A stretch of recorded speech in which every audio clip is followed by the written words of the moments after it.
Welcome to another Ministry Minutes video. So today I'm going to share with you a little bit about a book that I've been reading. I don't know if you remember from our past ministry video, I think our first one. We talked about books that we were reading and recommending to each other. And one thing that I've been trying to do a lot lately is be more active in my prayer life, as in doing it more than once a day or just in the morning. And one of the things that I have actually started to do is doing the Ignatian Examen. And I really like it. I know you guys are familiar with it.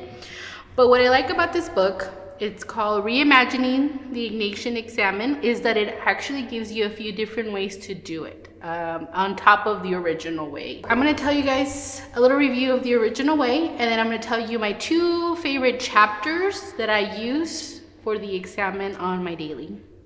But before I get started with that, the reason that I wanted to share this book with you guys is, if you remember, a few years ago we did Jonah and the whale as a biblical story for confirmation.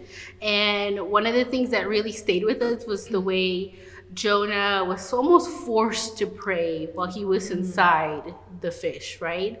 And I laughed at that story because the first day that he's inside the whale, he's kind of being stubborn, and he's like, it's fine, whatever, I've been in worse situations, it doesn't even matter. You know, as day 2 comes along, I guess he's getting a little bit more desperate to get out. And I'm thinking to myself, like, what were his thoughts about how he was gonna get out? Was he just gonna let like the natural process of, you know, elimination by the giant fish? I wasn't sure what he was thinking, right?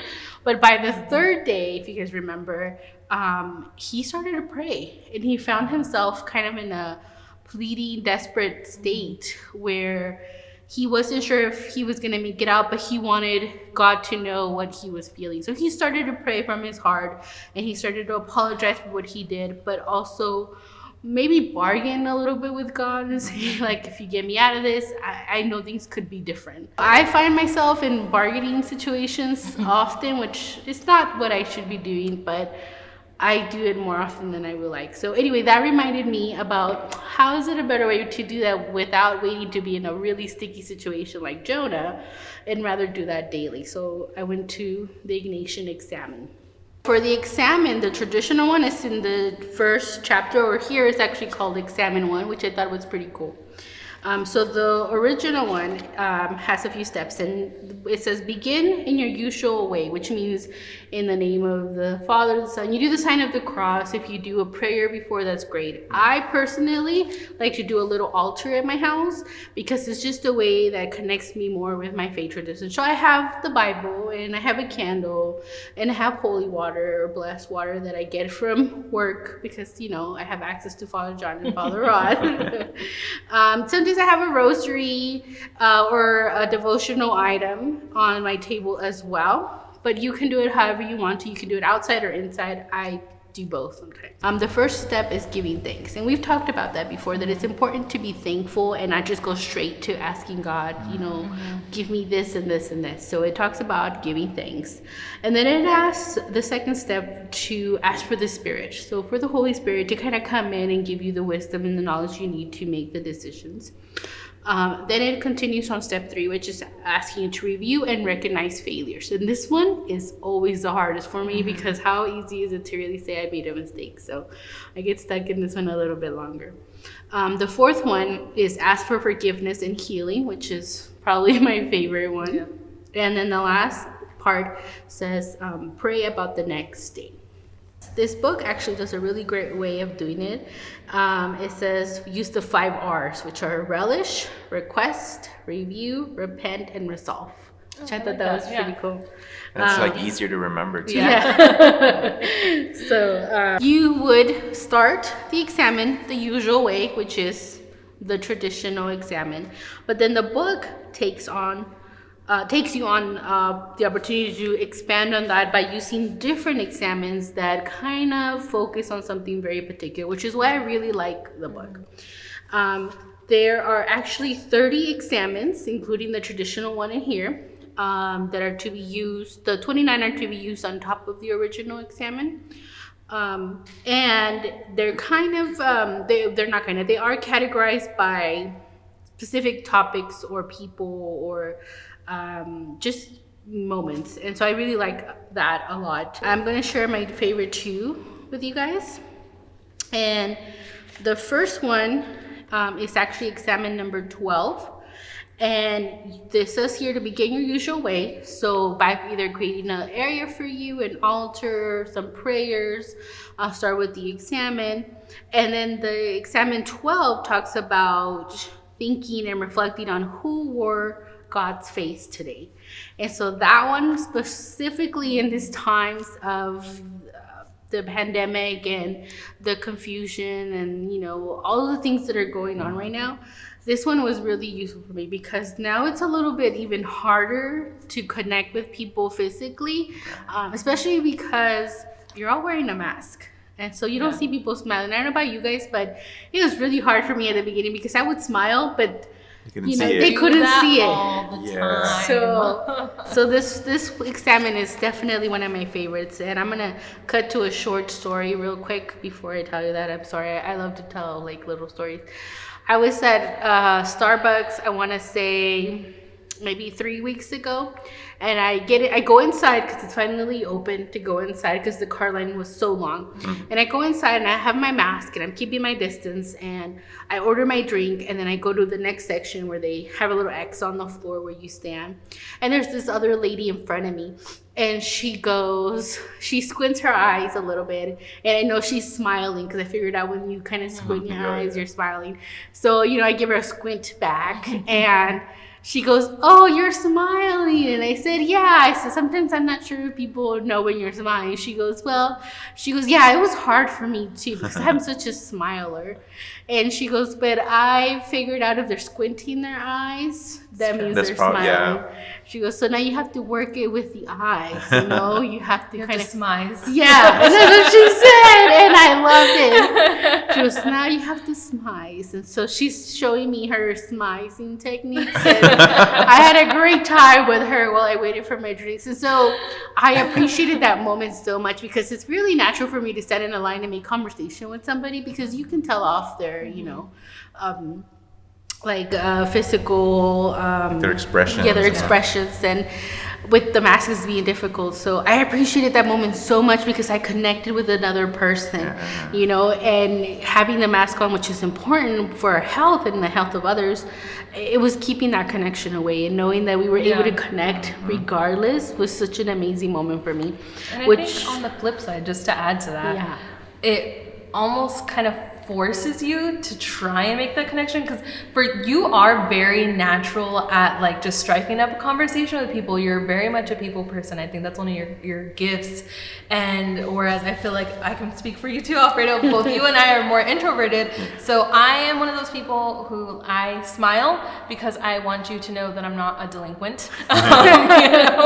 Especially given my appearance, some people, they don't know, So I smile, but every time I have my mask, I have to be like, they don't know that I'm smiling. And it forces me to say hello. So, and instead of just smiling, like I'll say hi or good morning or something like that, it forces me to do that because I'm smiling at them, especially like when I can tell that they're smiling, like you said, the crinkling of the eyes, like you can kind of tell. And so then I have to make that effort because I don't want them to think that I'm ignoring them or like just being rude and walking away, So I think that sometimes it also forces you to look for that connection. Yes. A little bit, And I didn't realize how much I had missed it until I was able to talk to this lady. It was really a great time while we waited for our drink. That's nice. And then this chapter, when I read it, or this examen, really made me think about that because it does go through 8 questions and it makes you kind of think about it, right? Because the examen is guided for you to kind of reflect on how your day is going and how you could do better, or how your morning is going and how you can look forward to your afternoon or your evening. So the idea is for you to reflect on how you are living really for God, and are you truly doing what your calling is and serving others. And so I really like that because sometimes you need that reminder that, hey, did you do the best? Did you make the best choice this morning? And so one of the questions, I won't go through all of it, but one of the questions is look back on your day and ask God, who wore your face for me today? At what moment did you come to me through the words or actions of another person?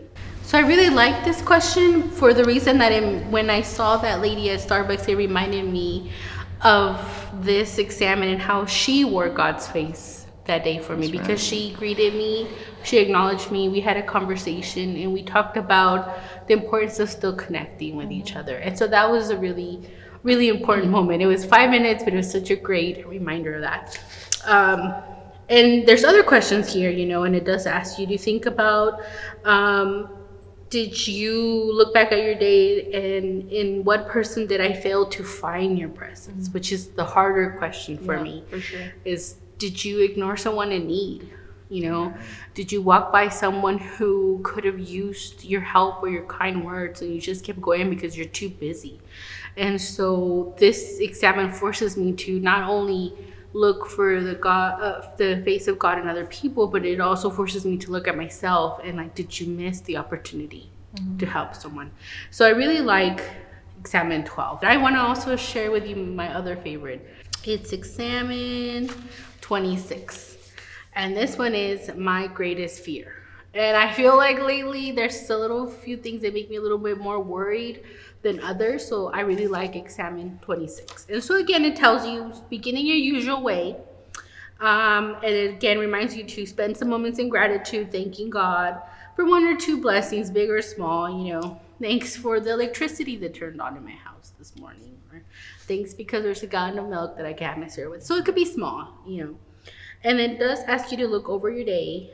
And it says, where did fear play a role in my thoughts, words, actions, or inactions? And I really like that because it goes back to, for me, did I help someone today? Did I stop and not help someone because I was afraid?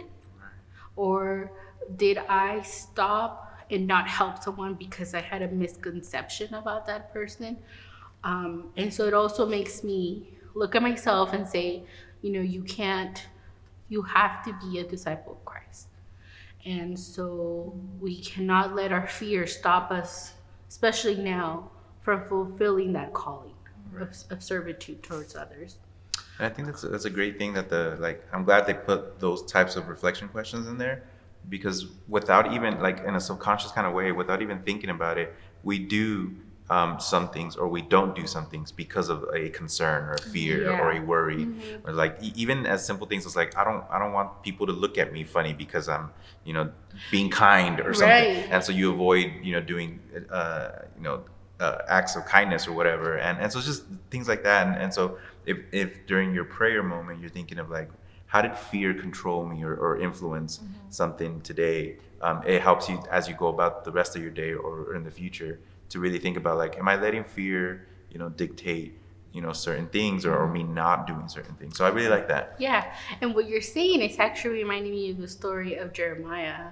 And you are a big fan of that biblical story about how he says, but who am I to be able to do this? And out of fear. And God says, I've designed you, I've created you. Even before you were born, you were already meant to lead it. Yeah. So we forget that we have a calling. The other questions that it says, once you identify things that you're afraid of, you have to zoom in on them. And I really like the word that he used, zoom in. Be a little bit more specific, not just say, oh, I'm afraid of going out and helping, but what part of going out or what part of helping.